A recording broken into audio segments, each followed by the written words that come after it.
राधा अष्टमी व्रत कथा। नमस्कार भाइयों बहनों, जय माँ गायत्री। आप सभी का मेरे YouTube चैनल शुभकर माही अष्टो में स्वागत है।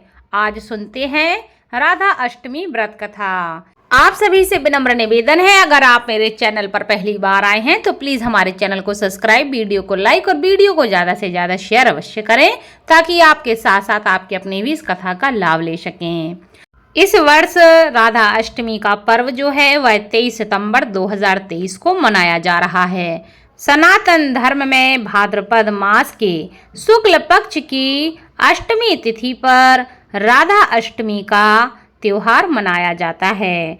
सनातन धर्म में भाद्रपद मास के शुक्ल पक्ष की अष्टमी तिथि को राधा अष्टमी के नाम से यह पर्व सांसारिक रूप से प्रचलित है। शास्त्रों में इस तिथि को राधा जी का जन्म दिवस बताया गया है। राधा जी वृषभानु की यज्ञ भूमि से प्रकट हुई थीं।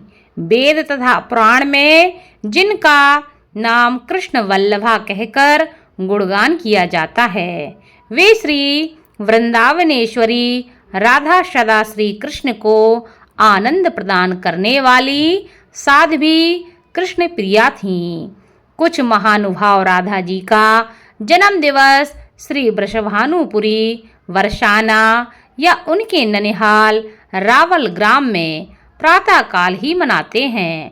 कल्प भेद से यह मान्य है, पर पुराणों में मध्याह्न का ही वर्णन प्राप्त होता है। इसलिए शुक्ल पक्ष की अष्टमी तिथि को राधा अष्टमी का पर्व मनाया जाता है। हिंदू पंचांग के अनुसार कृष्ण जन्माष्टमी के 15वें दिन के बाद राधा अष्टमी का पर्व मनाया जाता है। राधा अष्टमी को राधा जयंती के नाम से भी जाना जाता है। इस दिन भक्त व्रत करके राधा रानी को प्रसन्न करते हैं, उनका पूजन अर्चन करते हैं, जिससे उनकी मनोकामनाएं पूरी होती हैं। पौराणिक कथा के अनुसार राधा माता गोलोक में श्री कृष्ण के साथ निवास करती थीं। एक बार देवी राधा गोलोक से कहीं बाहर चली गईं।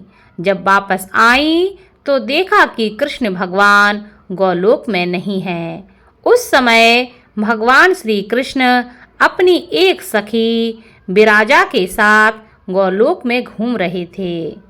यह बात जब राधा रानी को मालूम हुई तो वो उनसे नाराज हो गईं और वो सीधे उनके पास पहुंच गईं। वहां पहुंचकर उन्होंने भगवान श्री कृष्ण को काफ़ी भला बुरा कह दिया।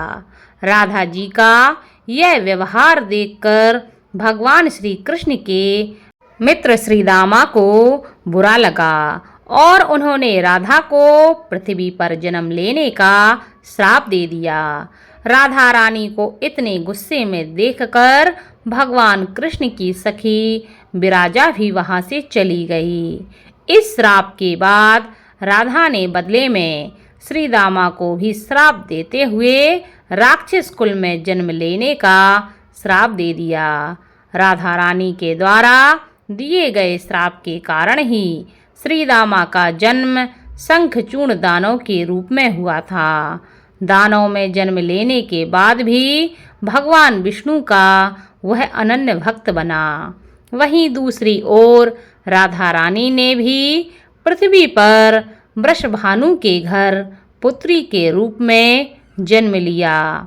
लेकिन राधा रानी वृषभानु जी की पत्नी देवी कीर्ति के गर्भ से नहीं जन्मी थी। दरअसल जिस समय श्री दामा और राधा रानी ने एक दूसरे को श्राप दिया, तब भगवान श्री कृष्ण ने राधा रानी से कहा कि आपको पृथ्वी पर देवी कीर्ति और वृषभानु जी की पुत्री के रूप में रहना है। इसके आगे भगवान श्री कृष्ण ने राधा रानी से कहा कि जब आप विवाह के योग्य हो जाएंगी तो आपका विवाह मनुष्य के अवतार में रायाण नामक एक वैश्य से होगा। हालांकि वह भी मेरे अंश अवतारों में से ही एक होगा। आप धरती पर भी मेरे प्रियतम बनकर ही रहेंगी, परंतु हम दोनों को वहाँ बिछड़ने का दुख सहना पड़ेगा। हे राधा रानी, अब आप धरती पर जन्म लेने की तैयारी करें।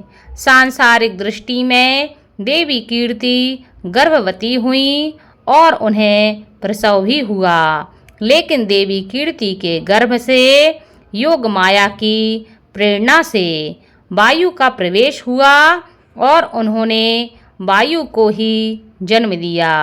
जब वह प्रसव पीड़ा से गुजर रही थीं, उसी समय वहाँ देवी राधा रानी एक प्यारी सी कन्या के रूप में प्रकट हो गईं। जिस दिन राधा रानी प्रकट हुई वह भाद्रपद शुक्ल पक्ष की अष्टमी का दिन था। इसलिए भाद्रपद शुक्ल पक्ष की अष्टमी को राधा रानी अष्टमी के रूप में जाना जाता है। इस दिन भगवान श्री कृष्ण और राधा रानी की पूजा की जाती है। इस व्रत को करने से हमें सभी सांसारिक सुख और आनंद की प्राप्ति होती है। ऐसी मान्यता है कि इस व्रत को करने से कभी भी धन की कमी नहीं होती और घर में हमेशा बरकत बनी रहती है।